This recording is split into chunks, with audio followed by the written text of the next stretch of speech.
Satkhira medical হাসপাতালের সামনে থেকে মাছ ধরার কিছু দৃশ্য এই ভিডিওতে দেখাবো। এখানে মাছ ধরা সম্পূর্ণ নিষেধ। এখানে সাইনবোর্ড দেওয়া আছে আর এখানের অবস্থা দেখুন। এখানে সবাই পানিতে নেমে মাছ ধরতেছে, কেউ ছিপ দিয়ে এখানে মাছ ধরতেছে, আর কেউ রাস্তার সাইডে দাঁড়িয়ে ছিপ দিয়ে এখানে মাছ ধরতেছে।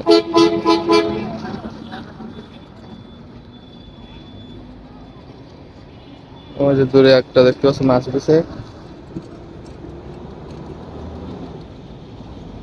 এটা সাতক্ষীরা মেডিকেল কলেজ হাসপাতালের সামনে সামনে যে আপনার বাইপাস সড়ক যে মুখ আছে এপাশে, এখানে এটা তার পাশেই যে আপনার জায়গা আছে, এখানে প্রচুর একটানা কিছুদিন বৃষ্টির কারণে এখানে পানি উঠেছে।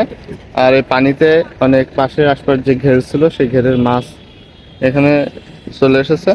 আর এখানে অনেক জনগণ দেখতে পাচ্ছি মাছ ধরছে, কিন্তু এখানে যে কর্তৃপক্ষ আছে তারা এখানে একটি সাইনবোর্ড দিয়েছে এখানে মাছ ধরা সম্পূর্ণ নিষেধ। তারপরেও এখানে দেখতে পাচ্ছি সবাই মাছ ধরছে।